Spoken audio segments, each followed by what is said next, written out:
Hey everybody, Scott Horton here. Ever think maybe your group should hire me to give a speech? Well, maybe you should. I've got a few good ones to choose from, including how to end the war on terror, the case against war with Iran, central banking in war, Uncle Sam and the Arab Spring, the ongoing war on civil liberties, and of course, why everything in the world is Woodrow Wilson's fault. But I'm happy to talk about just about anything else you've ever heard me cover on the show as well. So check out youtube.com/Scott Horton Show for some examples, and email Scott at scotthorton.org for more details. See you there. All right, y'all, welcome back to the show. I'm Scott Horton. This is the Scott Horton Show. ScottHorton.org is the website. Go check it out. It's the new and improved ScottHorton.org. Getting better all the time over there, thanks to my good friend Dave. And check me out on Facebook, Twitter, and YouTube at /Scott Horton Show. All right, our guest today is Thomas Mountain. You can find him usually writing for Counterpunch. He writes from Eritrea. Welcome back to the show. How are you doing, Thomas? Hey, Scott. Great to be back. Good deal. Well, I'm watching CNN, and they're talking all about, well, CNN International. There's probably pop stars on the other channel, but CNN International, anyway, they're continuing their coverage of the Kenya Mall siege. And I was just wondering if you can give us your update about what's going on, and then could you confirm for us whether, in fact, history began yesterday, or whether there's anything we need to know about the past that might have anything to do with this story about what's happening right now? Well, the big word is Al-Qaeda. The secondary word is al-Shabaab. And if we want to really understand why it is that something like 10, mainly, people who grew up, spent their younger days in diaspora, were back taking over a mall and massacring so many people, we need to go back to how did this organization start? Because as of December 2006, there really wasn't an independent organization calling itself al-Shabaab that was claiming to be part of Al-Qaeda. All right. Well, so take us back. What happened in 2006?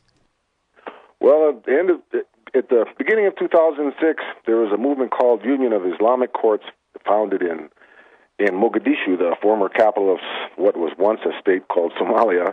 And the Union of Islamic Courts, an Islamic-based organization, brought safety back to Mogadishu for the first time in 15 years, opened up the port, planes were landing again, and Somalia had a functioning capital for the first time in 15 years. But they were not going to kowtow to Pax Americana, so the Americans sent the Ethiopian army in to invade Somalia in the end of 2006 and drive the Union of Islamic Courts from power.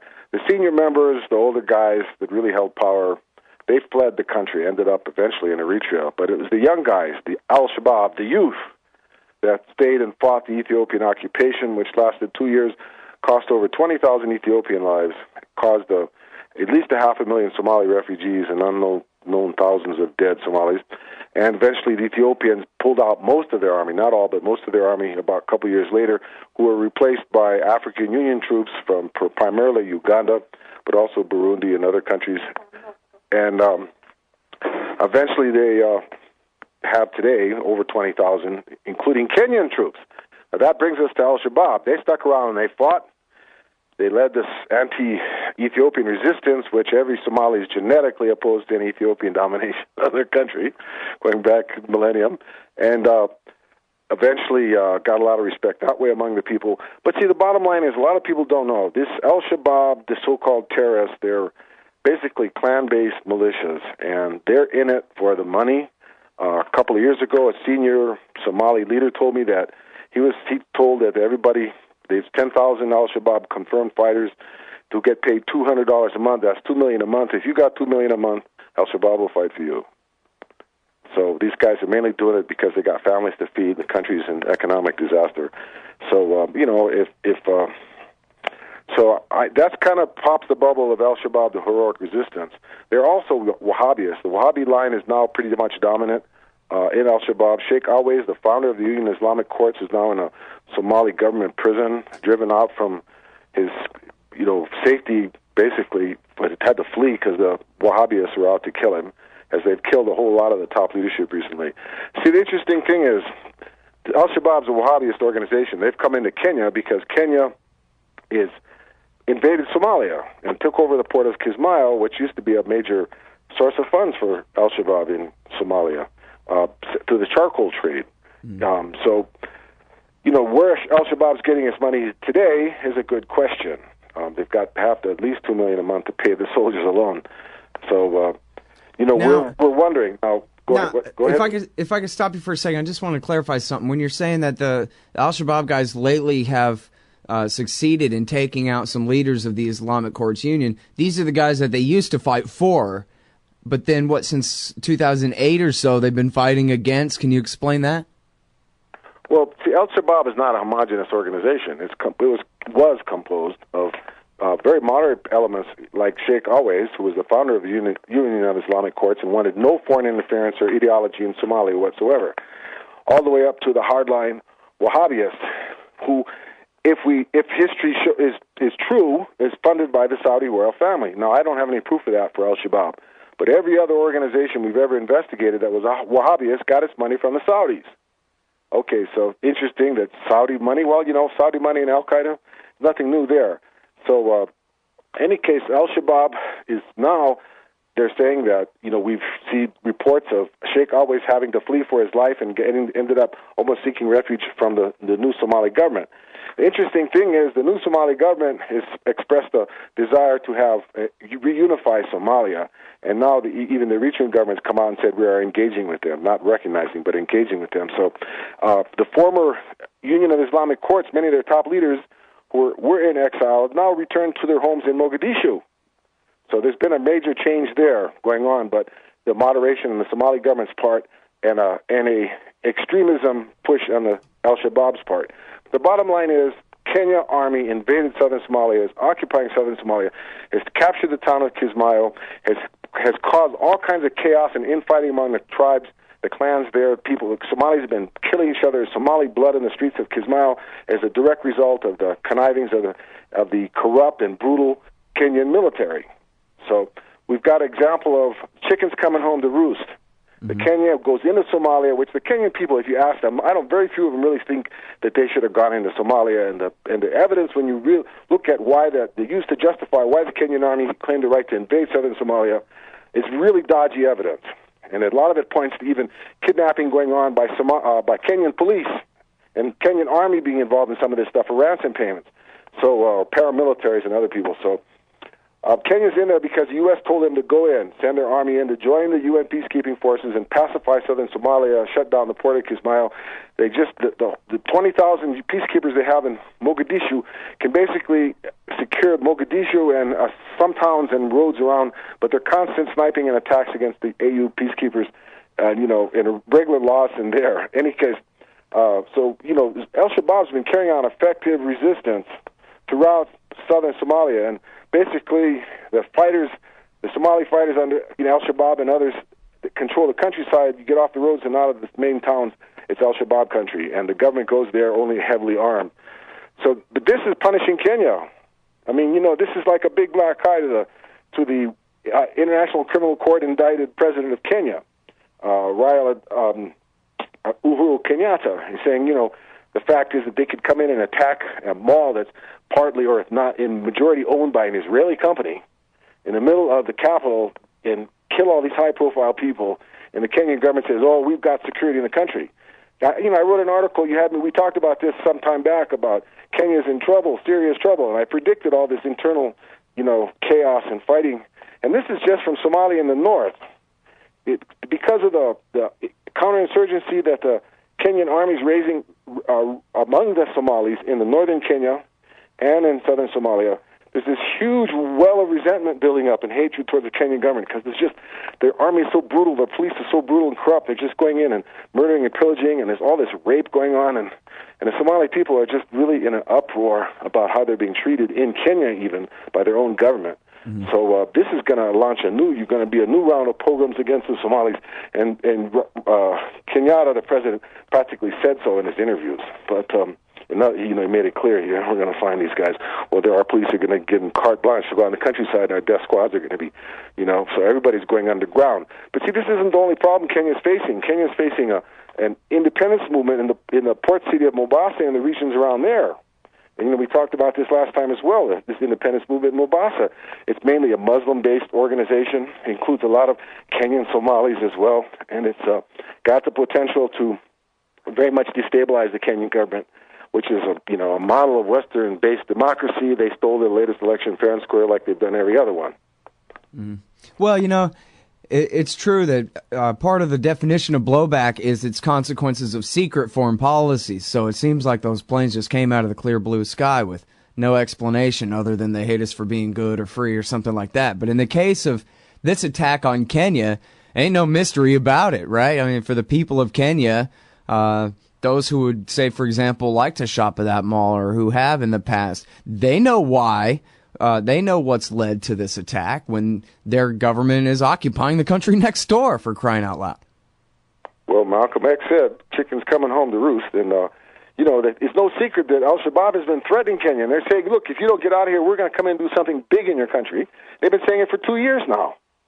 And they repeatedly been saying it. And Kenya says, they can't do anything. We're the bad boy on the block, and they wouldn't dare. And boom, what happens? You know what I'm saying? Right in the center of their capital, and their most popular expat shopping mall, there's 10 guys with guns just come in there and start blasting away, shades of Mumbai. Yeah. Well, now, and apparently, I mean, do you have any idea what the body count is so far there, the estimated death toll? Well, we're listening to Red Cross, they're saying 69, the Kenyan government's saying less, but I don't know. I'm going to wait till the smoke clears in the morning and see, because everything they say now, everything turns out being the opposite, right? So you got to wait for the smoke to clear after a couple of days when the real story comes out. The problem is, it's too easy to imagine. It's too easy to imagine a team of guys with machine guns in a mall and the kind of damage that they could do. I mean, it's the definition of a soft target, And the interesting thing is that al-Shabaab tweeted the names of these guys, and they're from Canada and United States and Britain and Finland, and they're mostly outsiders, kids that grew up outside. They're Somalis. They grew up outside. They probably got recruited by Wahhabi recruitment centers outside and sent inside here. Now, how come they're not looking at these Wahhabi recruitment centers and who's funding them? Because it all leads back to the Saudi royal family. And this is something nobody's ever touched, going back to when they took the Saudi family, the Bin Laden family, and put them on a plane and flew them out of the United States within hours of the September 11th attack. Yeah, the World Association of Muslim Youth, right? Whammy and all that. Well, the whole Bin Laden family got put on one big jumbo jet and sent out of town, like within hours. I mean, it's like, there's a whole history of this involvement of the Saudi royal family. I have but the way the ruthless ways that the Wahhabis are seizing power, like Ansar al-Dinay did in Mali. And it's typical of this kind of Wahhabist movement that you see in Syria, even, right? They kept eating the hearts out of Syrian soldiers. I mean, every time we looked at Wahhabism, and this is what al-Shabaab is, they're out attacking Shia. They regularly attack Shia villages and drive this big Shia refugee problem from the small Shia areas in Somalia. You know what I mean? You can't play football. You know what I mean? What is it? Doesn't this all ring a bell? Where is this all coming from? We've looked back in the past and seen who's paying for it. Show me the money. You know what I'm saying? That's what nobody's talking about. Yeah. Well, and what's the only source of money over there other than the Americans? It's the Saudis. Nobody else has anything for sale worth a crap. Well, the thing is when you see Wahhabi, it's from someplace. It doesn't have it's not some mystery. It's got a homeland. And they like to call it Salafist now. That's like Wahhabi's gotten such a bad word, they changed it to Salafist, So, any case, the whole region out here, it's like, I just written something about this, the Ethiopian dam on the Nile River, and how, Egypt was threatening war with Ethiopia, and there's this big problem about Ethiopia's going to build a huge dam on the Nile, and it's seriously destabilizing Egypt. Mm-hmm. And the problem is, if Egypt, it's got a rapidly growing population, they're already hungry. If they take their water, are they going to be able to feed the people? The country could collapse without the water in the Nile River. And Ethiopia is saying, no, we got a right to it. The interesting thing is this dam is a huge dam. It's going to plan to be 6,000 megawatts. Okay, now Ethiopia, 75% of the country doesn't have any electricity. Never has ever had electricity. And it's a rural agricultural-based economy, so even if they put electricity in, which they don't have the billions of dollars to do it, even though they're going to build a dam, they're still, it only take 2,000 megawatts. So why are they building a 6,000 megawatt dam?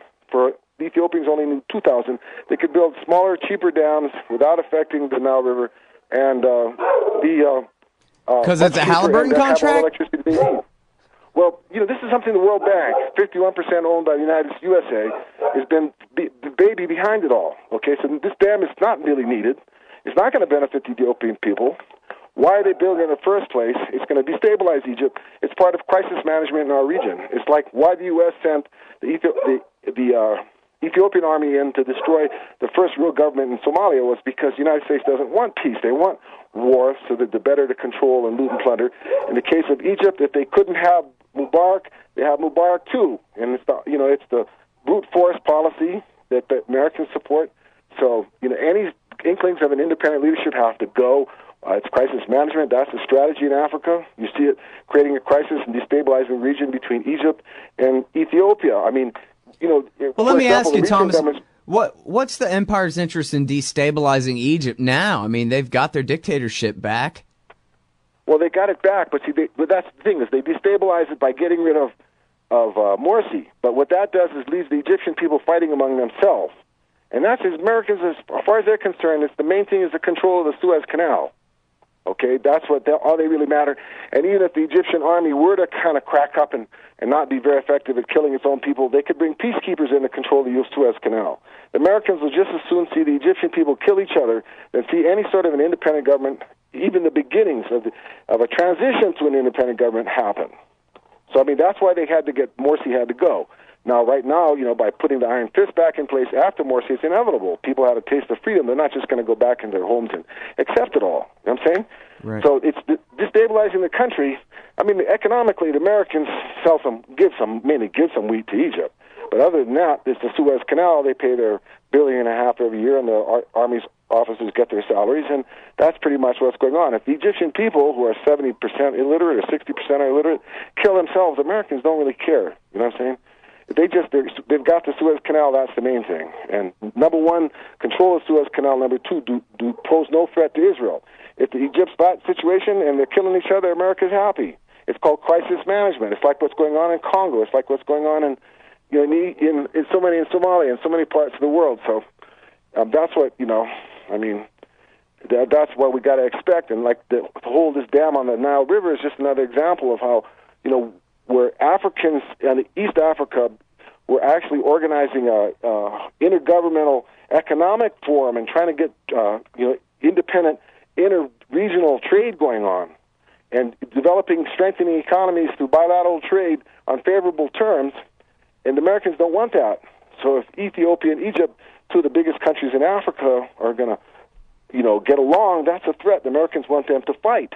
So what better way than to build this dam, which nobody needs except God knows who, 6,000 megawatts, and where's the electricity going to go?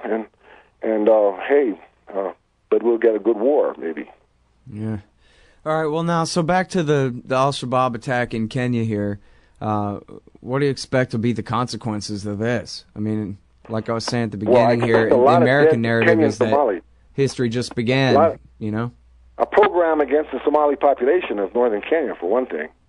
And then, so I expect a lot of, a lot of bodies dumped in a lot of people disappearing and a wave of persecution of the Somali community unheralded and, unprecedented in the past, I don't think.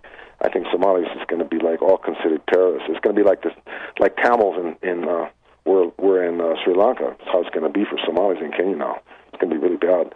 But, the thing is, this just shows that they're trying to claim al-Shabaab's on the run, al-Shabaab's being defeated, al-Shabaab, and al-Shabaab pulls off this brilliant coup and comes in and massacres all these famous people in the center of the supposed secure capital of Kenya, which is supposed to be one of the shining examples of Western influence in the region. And, it's like, whoa. It's interesting about that, too, because it seems like everybody knows, not just foreign policy people, but just kind of everybody driving down the road. Everybody has heard, take Vietnam, for example. All the insurgency has to do is not lose. They don't have to win anything. They just have to outlast the occupier. Look at the last decade of warfare in Iraq and Afghanistan. And then they turn right around and they go, wow, we took Kismayo. Hooray for us. Al-Shabaab is no more. And I wonder, I mean, it does seem like, to a degree at least, they base their policies on the smoke that they blow about what a great job they're doing, when all they did was chase them out of Kismayo. That doesn't mean anything other than that they chased them out of Kismayo. Well, and what was really going on all along, from 2011 up until 2012, was the great Horn of African drought. And the UN is announcing that they budgeted 10 cents a day to feed over a million Somali refugees. And at least, according to the UN, 250,000 Somalis starved to death when all of this fighting al-Shabaab is going on. 250,000 Somalis starved to death on the UN watch under Anthony Lake. And that's what's really going on in the region. This is the huge crime, not the drones, not the secret CIA headquarters. 250,000 people starved to death. At one point, 500 Somalis were dying a day. And the world said nothing. 500 a day, and this went on for 2 years in some cases.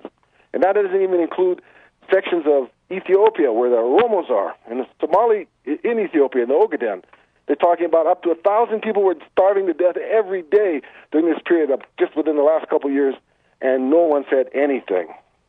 Instead, all we heard about was drones and secret wars and dirty wars and whatever you want to say about it. But this is the unknown crime that's going on. The other big thing that's going on, everybody talks about Syrian refugees. In the last 10 years, 10 million Ethiopians have fled Ethiopia. There's been a human tsunami from Ethiopia. 10 million, 1 million people a year. Actually, it goes on for more than 10 years. You talk about 2 million people from Syria, 2.5 million people from Iraq. I'm talking about 10 million Ethiopians have left their country. Wow. 1 million people a year. Where have they all gone? This is a human tsunami no one's talking about. Where have they all gone? That's what I'm saying. A lot of them got massacred in Libya by the racist Arab militias. They've gone to Yemen. They've gone to anywhere to get away from the war that's being waged on them, because these are primarily either Somali or their cousin, the Oromo people, or Muslim peoples mainly Muslim peoples of southern Ethiopia. And there's been a counterinsurgency being waged there. There's been a food and medical aid blockade since 2007 being implemented in these regions. People are it's scorched earth policy being carried out by the Western-funded Ethiopian army, and everybody says, oh, we don't know about it. And then there's 10 million refugees, nobody knows about them either. And then we got 250,000 Somalis starving to death, nobody knows about that either. I'm saying, what's going on here? This is like huge crimes being committed, and there's a big smoke screen going on. Yeah. Well, you know, the last thing you said there is the one that I can't get over. It's the level of atrocity in Somalia compared to the coverage of it. Now, I don't know exactly. I could even keep you overtime. We could talk more about America's role in Ethiopia, but I'm very familiar with America's role in Somalia over the last 10 or 12 years, and how that 260,000 dead people in that famine is all George Bush and Barack Obama's fault. And I'm painfully aware of how little this is discussed in American media, foreign policy circles, or whatever at all. You got a hit movie. You got a hit movie about it. It includes Somalia. That's there's a big hit movie. I saw it on CNN. I saw people being interviewed on CNN talking about what was really going on in the Horn of Africa, and not a mention of 250,000 people starving to death. And that's just in Somalia, never mind next door in Ethiopia. So, what I'm saying is that, wait a second, we know a lot. There's really sexy stories about drones and secret CIA bases and assassination programs, and Obama on Tuesday morning getting up all hyped up, who's going to kill today. But, every day 1,000 people dying of starvation. Well, and of course, it's the war that made the famine, the drought, from the Mother Nature refugees. 10 times worse, right? Everybody's refugees. There's 1 million, 2 million, 3 million Somali refugees. There's 10 million Ethiopian refugees and more. And and that whole war there that's driving out this human tsunami. And everybody says, oh yes, there's a problem. And then if you say how many Ethiopians have been driven out, well, we hear a lot about 2.5 million Syrian refugees, but we don't hear anything about 10 million Ethiopian refugees. So it just dwarfs the problem that they created in Syria, mainly external forces created in Syria, and yet it's Horn of Africa. You know what I'm saying? Why should they care about starving Horn of Africans? Oh, geez, I hate to go off on this tangent, but you just reminded me. Well, that's okay. Whatever happened to all the Iraqi refugees that were living in Syria? Before we go, I got to tell you, your listeners out there, You guys have got to support guys like Scott Horton. Life is hard. We know everybody's pinching pennies, but there's just few like Scott that's bringing voices from way off in some exotic part of the world that's actually on the ground and going to tell you the truth, and you guys got to support Scott Horton, okay? Well, thanks for saying that. I appreciate that. Okay, Scott. Good to be on you, man. All right. Yeah, hey, thanks very much, Thomas. Appreciate it. Okay, Joe. All right, that's Thomas Mountain. Perhaps a little miscommunication there. I think he thought I was cutting him off, but I wasn't. But anyway, that's okay. Thomas Mountain, he writes for Counterpunch. Hey, Al Scott here, hawking stickers for the back of your truck. They've got some great ones at libertystickers.com. Get your son killed, Jeb Bush 2016. FDR, no longer the worst president in American history. The National Security Agency, blackmailing your congressman since 1952. And USA, sometimes we back Al-Qaeda, sometimes we don't. And there's over 1,000 other great ones on the wars, police, state, elections, the Federal Reserve, and more at libertystickers.com. They'll take care of all your custom printing for your band or your business at thebumpersticker.com. libertystickers.com. Everyone else's stickers suck. Hey, y'all, Scott Horton here for wallstreetwindow.com. Mike Swanson is a successful former hedge fund manager whose site is unique on the web. Subscribers are allowed a window into Mike's very real main account and receive announcements and explanations for all his market moves. The Federal Reserve has been inflating the money supply to finance the bank bailouts and terror war overseas. So Mike's betting on commodities, mining stocks, European markets, and other hedges against our depreciating dollar. Play along on paper or with real money, and then be your own judge of Mike's investment strategies. See what happens at wallstreetwindow.com. Hey everybody, Scott Horton here for The Future of Freedom, the Journal of the Future of Freedom Foundation at fff.org/subscribe. Now, you know they publish great articles at fff.org every day, but their best stuff goes in The Future of Freedom. It's just $25 a year for the print edition, $15 to read it online, and I got a new one coming out in September in there, U.S. responsible for Somalia's misery. Support FFF. Sign up for The Future of Freedom at fff.org/subscribe and tell them Scott sent you. Hey y'all, Scott here. Man, I had a chance to have an essay published in the book Why Peace, edited by Mark Gutman, but I didn't understand what an opportunity it was. Boy, do I regret I didn't take it. This compendium of thoughts by the greatest anti-war writers and activists of our generation will be remembered and studied long into the future. You've got to get Why Peace. You've got to read Why Peace. It features articles by Harry Brown, Robert Naiman, Fred Bronfman, Dahlia Wasfy, Richard Cummings, Karen Kotowski, Butler Schaefer, Kathy Kelly, Robert Higgs, Anthony Gregory, and so many more. Why Peace? Because war is the health of everything wrong with our society. Get Why Peace down at the bookshop or Amazon.com. Just click the book in the right margin at scotthorton.org. Hey y'all, Scott here. The jobless rate in America keeps climbing. Food stamps and other social welfare spending continue to increase at an alarming rate. And the only thing that's kept this whole so-called recovery going at all is the Federal Reserve's inflationary printing press. Seems like 2008 might have just been a rehearsal for the financial crisis still to come. So now let me talk to you about this great video by Dr. Martin Weiss from moneyandmarkets.com. The video spells out how this disaster will affect you and create enormous financial opportunities if you know how to recognize a true diamond in the rough. Weiss shows when stocks have crashed and even gives the names of the biggest banks that are most likely to fail. Before you invest $1, take the time to watch this new video. Go to crisis16.com. That's crisis16.com. Learn from the experts how to evaluate these opportunities and start making better informed decisions that will lead to a better return on your investments. That's Dr. Martin Weiss at crisis16.com.